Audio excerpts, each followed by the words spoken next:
The doorbell buzzed, shattering the comfortable buzz of conversation that had filled Amelia's living room. It was later than expected. Trey was always the punctual one.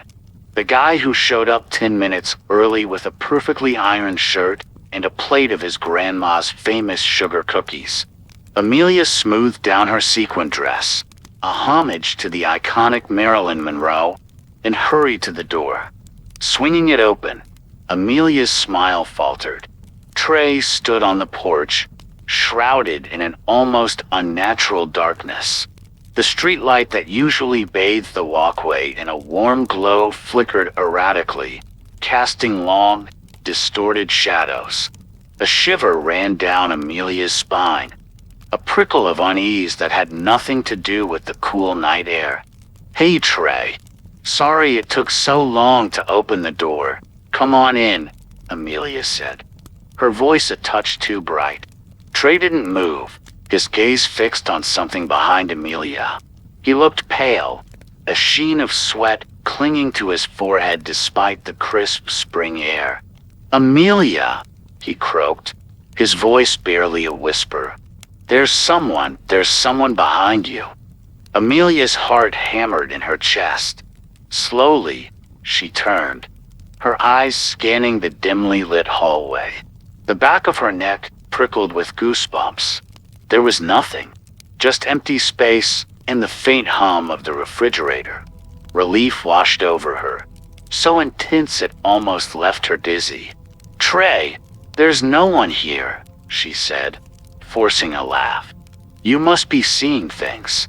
Come on in. The guys are waiting."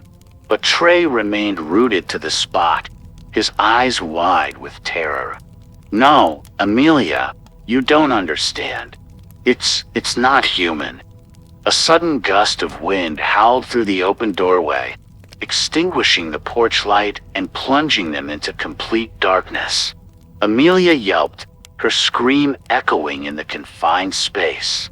In the suffocating blackness, she felt a presence brush past her, a cold wind that reeked of damp earth and decay. Her breath caught in her throat. Trey stumbled back, knocking over a potted plant with a crash. A frantic scramble ensued as they fumbled for their phones, their fingers brushing against cold, clammy flesh in the process. A blood-curdling shriek tore from Trey's throat, followed by the sickening thud of a body hitting the floor. Terror, raw and primal, flooded Amelia's veins. She blindly swiped her phone screen, the light a beacon in the suffocating darkness. The display flickered to life, revealing a horrifying sight. Trey lay sprawled on the floor, his eyes wide with terror, a single, grotesque bite mark marring his neck. A choked sob escaped Amelia's lips. Her phone slipped from her grasp, clattering to the floor with a sickening thud. Tears streamed down her face, blurring her vision. She was alone, trapped in the darkness with whatever had taken Trey. Panic threatened to consume her, but a primal instinct for survival kicked in. Backpedaling, she bumped into the coffee table, sending a cup of popcorn flying. The sound, however faint, sliced through the oppressive silence. Maybe, just maybe, it would attract attention. Suddenly, a blood-curdling growl erupted from the corner of the room. Two glowing red eyes materialized from the shadows, pinning Amelia in place. The creature that emerged was unlike anything she had ever seen in her worst nightmares. A hulking mass of muscle and bone. It reeked of death and decay. Amelia didn't scream. There was no time for that. Adrenaline surged through her veins, propelling her forward. She bolted towards the back door, the creature's enraged roar echoing behind her. Her lungs burned, her legs ached, but she didn't dare stop. The back door swung open easily, revealing the cool night air and the safety of her backyard. Without a second thought, Amelia scrambled out, slamming the door shut behind her. But the creature was too fast. A monstrous claw ripped through the flimsy wood, sending splinters flying. Amelia sprinted across the yard, her bare feet slapping against the dew-kissed grass. The creature was hot on her heels, its heavy footfalls shaking the very ground.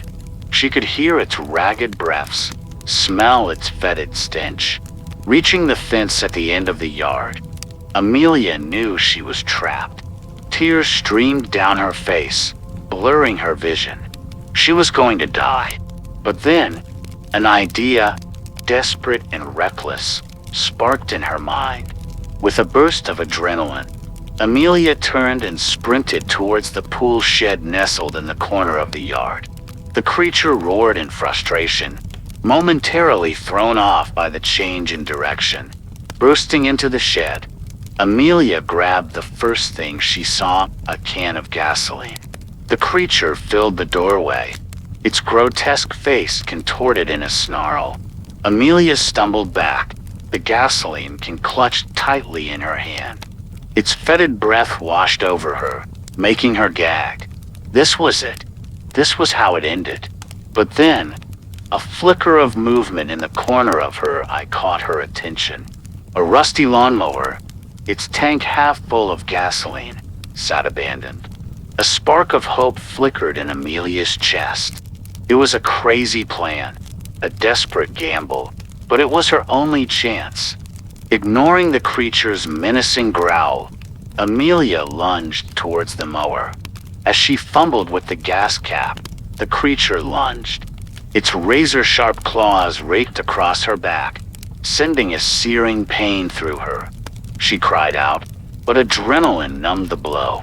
With a triumphant gasp, Amelia managed to pry the cap open. Using her remaining strength, she doused herself and the surrounding area with gasoline, the pungent smell stinging her nostrils. The creature roared, a sound that seemed to shake the very shed, but it hesitated. Fire.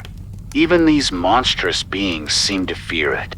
Amelia grabbed a box of matches lying on a dusty shelf. Her hands shook uncontrollably, tears blurring her vision. She struck a match, the tiny flame casting an orange glow on her tear-streaked face. As she raised the lit match, the creature lunged again. This time, Amelia was ready. With a defiant scream, she tossed the match towards the gasoline-soaked ground. A whoosh of flame erupted, engulfing the shed in an inferno. The creature shrieked, a sound that curdled Amelia's blood, but it recoiled from the heat. Amelia didn't wait to see what happened next. Ignoring the searing pain in her back, she bolted out of the burning shed and towards the fence. The heat from the fire singed her hair and clothes, but it provided a temporary barrier, a wall of flames between her and the creature. Reaching the fence, Amelia found a loose board and ripped it free. With a surge of adrenaline, she used it to pry open a gap in the fence. Scrambling through, she didn't dare look back. Just the distant roar of the fire and the creature's enraged shrieks filled her ears. She ran blindly, fueled by pure terror, until her lungs burned and her legs threatened to give out.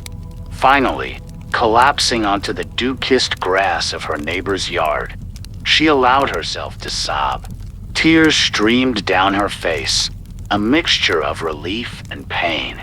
Looking back, she could see the orange glow of the fire consuming her shed. Beyond it, a plume of smoke danced in the night sky.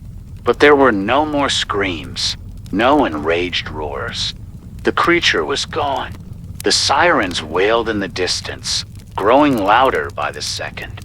Amelia had called 911 just before she escaped the burning shed, her voice shaky with terror. But whether they would find anything but ashes and a terrified young woman, she didn't know. As the flashing lights of the fire trucks approached, Amelia knew this night would forever be etched in her memory.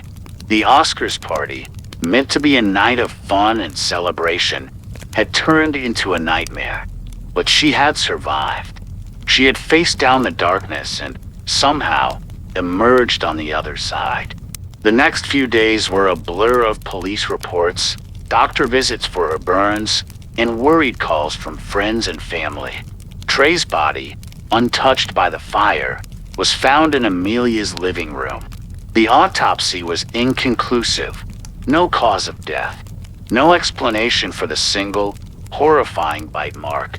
The fire department deemed the cause of the blaze accidental, a faulty wire in the lawnmower. No one, not even Amelia, dared voice the truth. No one would believe the tale of a monstrous creature from the shadows. Amelia rebuilt her life, piece by broken piece. The nightmares continued, the chilling memory of glowing red eyes and fetid breath haunting her sleep. But she also carried within her a newfound strength, a resilience forged in the crucible of terror. Years passed. The incident faded into a local legend, a whispered tale of a fire and a missing man. Amelia moved on, but a part of her would always remain in that burning shed. Forever marked by the night, she faced the thing that lurks in the darkness, unseen but not forgotten. Thank you for watching. Please like, share, and subscribe for more similar horror stories.